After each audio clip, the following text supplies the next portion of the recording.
Kadhwadh Nam Chumbi sekta mar limbe Kadhwadh Nam Chumbi ne ogoje kodichima kawuono kalure gi meli maradhai mane ogoye wath ma Mombasa gi welo mohingo 800.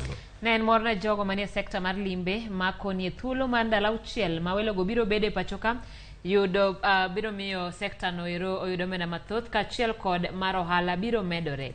Joja oko nigi ler mathoth kowuok Mombasa. Meli maradhai moting'o welo midendo ni World Odyssey ne omolo e wath ma Mombasa. Ne en miel wer kod mor kirwako melino mane oting'o welo mohewo 800 mathoth gine gin jopuonjre mag mbalariany mawuok e pinje ma oko mane timo limbe e pachoka. Welogo mamoko kuom gine ochopo e pachoka e thuolo mokwongo ne jojuso miel kendo ginyiso mor margi kod kuonde ma gigeto time limbe. I'm from the USA, Washington State, and in Kenya we're going to the beach today, and then we have a safari planned, and then we're also going to go snorkeling and do some shopping. So yeah, I'm so excited. I'm so happy to be here. I'm most excited to go whale shark diving. They're my favorite animal on the planet, so I didn't even know that was an option, but when I saw that it was, I was so excited. And we're also going to go to a safari, go to the beach tonight, and I'm hoping just to see a little bit more about the culture, meet with some locals, talk to people, make connections. We're just so lucky to be here. It's just we want to make the most of the entire city. Jagoro emigao mar limbe Jono Loltua kachiel kod jotelo mamoko mane oromo ne melino ne jokoni biro mare geto bero sekta mar limbe kachiel kod mano mar ohala Kadhwadh Nam Chumbi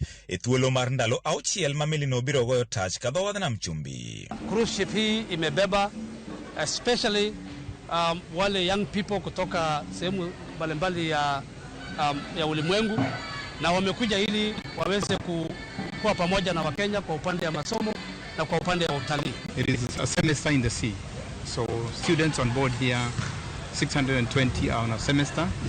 The ship came from Mumbai and from Mombasa it's headed to Jordan, and therefore then this is an experience.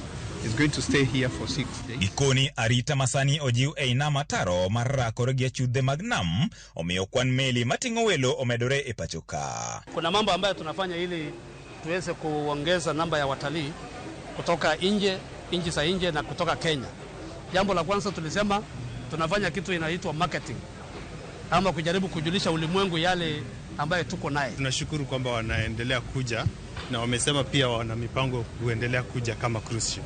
Chakre Disemba higa mokalo, meli adek makamago osegoye wath ma Mombasa, kendo sekta mar limbe geno yudo meli machielo e chakruok mar dwe mar 2 higani. We're looking forward to more of these vessels. We expect to have another one in February this year coming in the port. We had 2 so far. We had one in November, and then also another one came over the Christmas day last year in December. So with all these efforts, we are sure that Kenya will become a hub in terms of cruise tourism. Ethuolo mar jumachiel mawelo genitiere pachoka, jogo manie sekta mar limbe kachiel kod mago hala nikod geno ni uchumi biro bere malich mokalo Kadhwadh Nam Chumbi. George Aoko, Ramogi TV, Mombasa.